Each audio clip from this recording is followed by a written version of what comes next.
Я думаю, що кожен, хто хоче по-справжньому уникнути в минуле, мусить полюбити це серцем.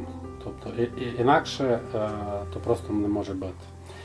І я не знав, чи я в 1987 році, коли поступав на історичний факультет, направду думав, що я стану справжнім істориком. Потім вийшлося, скорше всього, про щоб бути вчителем історії, так? Тобто знайти собі добру роботу.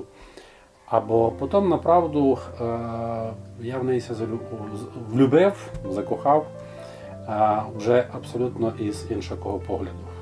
І точно знав, що коли ми говоримо про вчені ступені чи вчені звання, наукові ступені, і говоримо про історію або про історика, то часто і все вже тепер, проживши якийсь певний час, великий час, я можу повісти, що то не все єдно і то саме.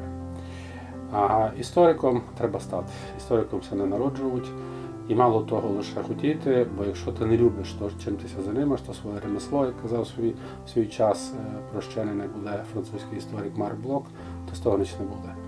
Одним словом, я так би повів про все. А що се тиче уже конкретних вопросів, зв'язаних із моїми уподобаннями, моїми, скажімо, симпатіями значить, до того чи іншої проблеми, чи до того чи іншого періоду історії, то направду щось хронології, то я люблю кожен період, і кожен період розумів по-своєму, старався стати на позицію тих людей, про кого пишу, і з того часу, про який я говорю. А що се тиче регіональної історії, то ясна річ, що я не можу бути американістом, чи не можу бути там єгиптологом, чи візантиністом.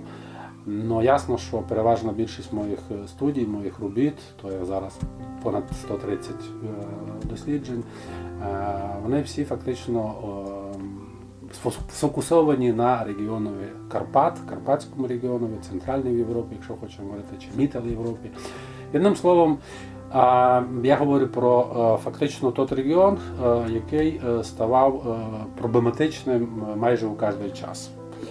І як не буде удивительно то звучати, навіть по нинішній день ми то же саме видимо, що фактично історія своїм якимось методом екстраполюється на современність, на сучасність, і це лише актуалізує студії тих, хто займається Карпатським регіоном. Бо він, направду, є дуже специфічний, він є оригінальний. Я не кажу, що він є унікальний і єдиний такий у цілому світові. То є правда, бо тим не менше, це є фактично велика лабораторія для любих студій, любих научних ізискань. І я думаю, що тут би себе знайшов кожен. Як говорити конкретно, то повісти так, що як я дійшов до своїх основних проблем, або того, що я називаю еклезіальна і національна ідентичність східних християн в широкому контексті, або греко-католиків у маломайвузькому контексті, то я мушу повісти так, що в 1993 році, вже після того, як я фактично провчився в аспірантурі, професор Задорожний Володимир, який моїм був научним руководителем, мене попросив зустріти разом із одним моїм колегом, зустріти одного чоловіка, якого я абсолютно до того часу не знав. І того чоловіка, якого я не знав, познайомити з другим чоловіком, якого я так само не знав. Першим чоловіком то був американський історик, як потім я вияснив, богослов, отець Борис Гудзяк, який десь є єпископом Української католицької церкви Сполучених Штатів Америки. Колись в той час він був директором Інституту історії церкви Львівської богословської академії. А друга людина, до якої він і прийшов наремно, і я мав їх зустріти, був ординарний єпископ Мукачівської греко-католицької єпархії, яка якраз туди виходила з підпілля, відроджувалася, Іоанн Семедій. Ні того, ні другого я дотик не знав. І зустріча наша була біля першої школи, або це Низька лінгвістична гімназія імені Тараса Шевченка. І вздовж найдовшої липової алеї в Європі ми проходили до площі Лаборця, де туди була резиденція Мукачівських греко-католицьких єпископів. І фактично я від нього знав туди про греко-католиків. Я абсолютно це кажу сознательно, я дотуть про греко-католиків до вересня місяця 1993 року ніде не знав. Та й відкіль було знати. А другий вопрос, що ся тиче, скажімо, вже ідентичності русинської або карпатських русинів, найсе можу повісти так, що фактично в перший раз я почав про них знати лише, і теж, як то не буде странно, у септембрі 1994 року, тобто фактично через рік, коли професор, доктор наук Іван Поп, який перед тим недавно прийшов був із Москви, подарив мені своїм підписом, дальшим підписом, як редактор, як потім я тут і вияснив, книжки торонського канадського історика професора Павла Роберта Нагучія, котрим я не знав аж до 2002 року, коли ми перший раз увиділи. І теж, як ви думаєте, де? У стінах уже Українського католицького університету у Львові. Тобто я можу повісти правду, Інститут історії церкви Львівської богословської академії або зараз уже Українського католицького університету фактично у многому чому вплинув, так серйозно вплинув на мій вибір як історика, на мої студії, на мої проблеми, які я піднімав, на мою методологію, яку я, можливо, основу. Одним словом, він вплинув на мене бути інклюзивістом в історії і позирати на історію, яка була і чорна, і біла, і сіра, і всяка. І він фактично дав мені можливість ніде не бути ексклюзивістом в історії, і я ніде не кажу, що, скажімо, могло бути лише так або не інак. Бо через якихось 50 або 100 років знайдеться другий історик, який на це буде позирати мало інакше, тому що знайдуться деякі документи, котрі на нинішній день нам або не є ясними, або ми до них досить вже ангажовано підходимо, і вони перетворилися у нас певний стереотип такий історіографічний. І ми починаємо про те думати вже тими кліше, тими певними догмами, а в тому вже є фактично певна ортодоксія, яка якби не дозволяє зазирнути за той документ із другого боку. Або я держуся того, що колись французький історик Люсьен Февр, от я люблю їх направду, це велика школа аналів, повів так: не є історії, є лише історики. І фактично інтерпретація – це є правда, бо я ніде не думав і не думаю, і не буду думати, що історія є об'єктивна наука, значить вона і твориться людьми, і пишеться людьми, тобто фактично і суб'єктами в історії, і в тому, і в другому припадку. І я мушу повісти так, що інтерпретація тої історії залежить лише від совісті історика. А що можу повісти про мої конкретні такі якісь уже дослідження, якісь уже результати того всього?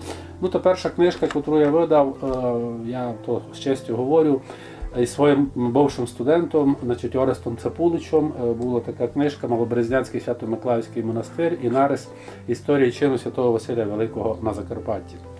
Вона вийшла ще в 2004 році. Значить, Цапулич Орест у мене писав курсовий, писав у мене дипломну роботу, він досліджував лише Малоберезнянський монастир. А я се тоді якраз захопив, бо в той час, поки він був студентом, я се захоплював Ордо Санкти Базилії Магнум, тобто чином Святого Василя Великого. І коли він мені запропонував стати співавтором, бо ти як керівник, чесний керівник і курсових, і дипломної роботи свого студента, бути співавтором його книжки, я кажу: слухай, як ти то позира, щоб ми розширили, значить, твій предмет дослідження, і був тот монастир уплетений у загальну канву, у общу таку канву історії цілого чину Святого Василя Великого. І вийшла в результаті, значить, така файна наша робота. Потім мій учень, коли в аспірантурі Віктор Кічера, він навіть захистив спеціальну кандидатську дисертацію, або ми зараз будемо доповідати на PhD, захистився так, на доктора філософії, по конкретно чину Святого Василя Великого, і досить успішна, файна була робота, і він далі продовжує свої студії. Друга моя книжка вийшла у 2007 році, значить, вона така невелика, всього на 107 сторінок, значить, я її так назвав, вже оригінально «Чужі серед своїх, свої серед чужих» греко-католиків Мукачської єпархії під час та після воз'єднання Закарпаття з радянською Україною. Тяжкий період, направду дуже тяжкий. Значить, ми говоримо про те, що коли фактично ми видимо як це могло бути, так, або було у даному случаї, як колись у 16-17 столітті держави, так, переважно то були католицькі або протестантські держави, основуючи той знаменитий принцип «Quis regio, quis religio», тобто чия влада, того і релігія, втручалися фактично або місцеві шляхтичі чи пани, значить, які ставали конвертитами або до того кальвіністами чи лютеранами, а після того католиками, тобто відбулася рекатолізація, і вони впливали на ідентичність своїх вірників. У цьому випадку в 40-х роках тяжкого 20-го сторіччя ми так само видимо, що коли держава фактично визначала, да, значить, через свої механізми впливу, примусу, репресивний механізм, методи, значить, якої правильної релігії або віровизнання треба держати. Ну і тоді вже стали жертвами самі греко-католики. Якщо в 16-17 столітті частина східних християн за поддержки, так, католицьких правителів, католицьких вельмож і католицької церкви, особливо після Триденського знаменитого собору, фактично верталися до єдності з католицькою церквою. Воно не обійшлося без такого феномену паскудного, як уніатизм, котрий на нинішній час є засуджений на міжнародному богословському рівні, значить, цілої Христової церкви. То фактично в 40-х роках повторилося майже те ж саме, лише вже із другого боку.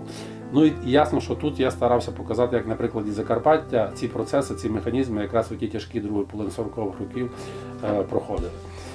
Наступна моя книжка, яка майже найбільше зробила ажіотаж, значить, шкода, що зробила ажіотаж не в научній середі, а якраз у середі ненаучнів. Так? Тобто у нас останнім часом багато хто думає себе істориками, так, і не прочитав абсолютно ніч, ну, коли ти не попадаєш в деяку струю, то вони тебе готові піддати в остракізму. Значить, мова йде про роботу «Угорська Русь» і Ганнібалова присяга Михайла Драгоманова. Початки інтелектуального завоювання Закарпаття Україною. Значить, ця книжка вийшла в 2015 році. Значить, насправді про щось тут йде. Значить, фактично я і десь так само думав, що Михайло Петрович Драгоманов, для мене, як один із найліпших фактично мислителів серед української інтелігенції 19 століття, а конкретно другої половини 19 століття, найтонше і найпершим розумів, які є проблеми, що тикали угро-русів, коротша назва угорських русинів, або угорської Русі, цілого регіону, а то на той час фактично 8 комітатів, там, де жили русини, або були вони 50%, або більше 50%, або під 50%. Ну, одним словом, йдеться про, знову ж таки, Карпатський регіон. І він собі дав дійсно клятву, що він швидко зробить для того, щоб цих русинів так прив'язати до українського національного руху, тобто фактично створити із них українців. І я про це говорю, тому що я, наприклад, мені дуже симпатичні слова професора Католицького університету Ярослава Грицака, який говорить про те, я там теж це цитую, це один із моїх ключових таких моментів, що українці – це ті, ким мали стати русини за задумом українофілів. То фактично вся концепція цієї книжки і є, як українофіли так, намагалися перетворити в особі Драгоманова і його фактично послідовників, особливо галицьких послідовників, так, русинів, уже українців, перетворити русинів на українців. Я не думаю, що там щось може бути. Ну, але і я вважаю, що це книжка одна із таких, яка, значить, показала фактично мало з другого боку ту історію, яка в офіційному каноні трактується абсолютно інакше. А потім, значить, я такий мав ще бібліографічний показчик свій, який я собі був ушварив теж в 15-му році, до своїх 45 років, значить, такий невеликий, тут по-скромному, значить, всі свої публікації, які я видавав, починаючи з 1993 року і до 2015 року. Значить, буду казати так, що то є добре, коли кожен історик робить деякий такий зріз і робить деякі результати своєї роботи. Ну, по-перше, це добре самому собі, бо я вже точно знав, що 4 або 5 публікацій не попали були сюди в цей довідник, просто із-за того, що я за них або забув, або не міг знайти. І це нормально. Це абсолютно, я вважав, абсолютно нормально. Причому декотрі з них мені підказували люди, історики із-за рубежа. Другий момент, дуже добре про всіх других, бо коли хочеш знати, чим се займає Фенич, маєш такий довідник, він є в бібліотеках, його можна бачити, і кожен може знати, чим се займає, або в які роки, які, скажімо, переваги так, давав він тій чи іншій проблемі і як на неї позирав.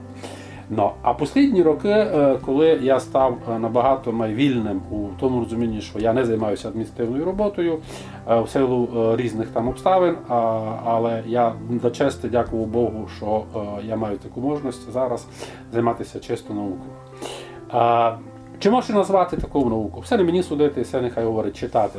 Значить, за останні 2 роки, перша книжка то вийшла ще з моїми колегами, Віктором Кічерою і Діаною Штер. Мова йде про феномен Габсбурзької церкви або Мукачівська греко-католицька єпархія в австрійську добу 1771 року до 1918. Фактично, то є мало розширений варіант нашого общого проєкту із львівськими істориками з Українського католицького університету. Там групу очолював доктор Олег Турій, мій приятель в науці. Так.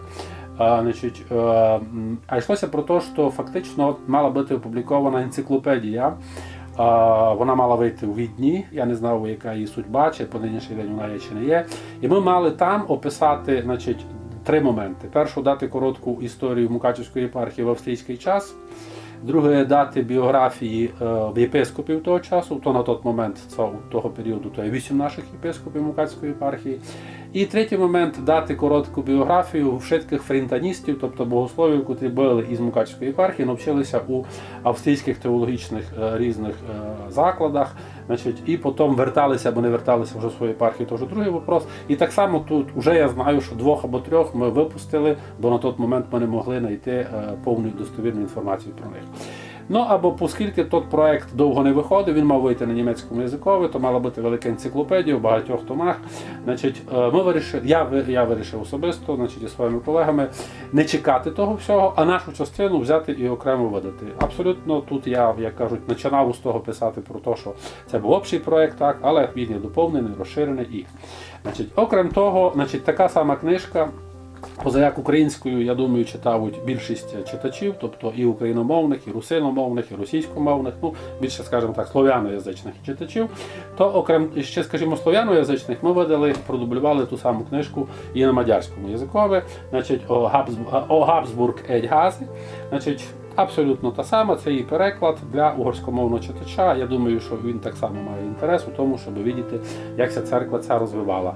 Ну і потім тут буде інтересно, що все-таки із Габсбурзької церкви вона майже чи не перетворила у чисту мадярську церкву, бо процеси асиміляції чи процеси мадяризації, які були характерні для тих держав, і Мадярщина не була унікальною в другій половині 19 століття, на початку 20-го, вона не уникла спокуси націоналізму, і ясно, що фактично теж сталося так, що частина священників греко-католицьких почалися запроваджувати мадярську мову літургії, мадярську мову спочатку у проповідях, потім поступно почали в літургії, і це призвело до реакції, яку ми знаємо, що фактично частина і мирян, і священників на початку 20-го століття виділа, що треба вертати до того істинного православ'я, тобто до того, чим були, скажімо, східні християни до Ужгородської унії, до середини 17 століття. Ну і почалося, ми знаємо, відродження православ'я, і церква фактично на початок 30-х років 20-го століття вже утворилася як окрема інституція під юрисдикцією сербського патріарха. Наступна моя робота, то вже лічна, російськоязична, вона Грушевский и Мукачевский монастырские центры религиозной жизни русинов и валахов в северной части Венгерского королевства в период до начала реформації. Я мав 4 великі свої публікації, які виходили у Російській Федерації і в Україні. Переважно були в Україні, але я чогось вирішив був їх писати російським язиком. Це теж така практика, я нічого тому не вижу підлого. І потім я собі подумав, що а що би було, якби то вийшло окрему книжку. Все одно проблематика вшитких тих публікацій моїх окремих, так і в Росії, і в Україні, тикалася середніх віків, тикалася середньовіччя, тикалася 2 монастирських центрів, тикалася релігійного життя русинів і волохів, так, румунів, і фактично чого би не забратися в ракаш і виробити якусь таку для них цільну концепцію. Не знав, чи це мені вдало, але я дуже про це хотів. Особливо тут йде такий великий акцент на розбор тих грамот, фактично вслід за Годенкою і Олексієм Петровим, я попробував теж на них позирати. Мало з їхнього боку, мало вже з свого боку, ну і прив'язати в ширший, трохи вплести в ширший контекст цілого Карпатського регіону, особливо регіону Марамуреша і комітету Берег, які, я думаю, що не можемо прочитати лише в контексті вузького феномену Закарпаття, тобто вже того новотвору середини ХХ століття. Ну і думав, що таким своєрідним підсумком, результатом своєї дворічної роботи, це є робота, присвячена греко-католикам Ужгородської унійної традиції. І тут зобрано досить много, там 6 фактично вийшло великих нарисів, про міфи, стереотипи і реалії, які точаться греко-католиків Ужгородської унійної традиції. Це фактично я даю відповідь на той вопрос, що часто ми можемо чути, що є греко-католики Берестейської унійної традиції, і це є українські греко-католики або греко-католики Української церкви. Але я думаю, і я абсолютно в тому маю підстави всі, і документальні підтвердження, джерельні підтвердження, що ми можемо говорити також про греко-католиків Марчанської унійної традиції, про греко-католиків Антіохійської унійної традиції, про греко-католиків Вірменської унійної традиції, про греко-католиків Ужгородської унійної традиції, про греко-католиків Альба-Юльської унійної традиції, про греко-католиків, скажімо, Македонської унійної традиції. Одним словом, я вирішив позбирати усі в книзі všetko, що є известно про греко-католиків, котрі мають свій повод у Ужгородській унії 1646 року. Єднако вони є християнами, єднако вони є східними християнами, які вернулися до єдності з католицькою церквою, а всі ми тої єдності хочемо, лише кожен по-разному то все розуміє. Ну і фактично на нинішній день то майже все.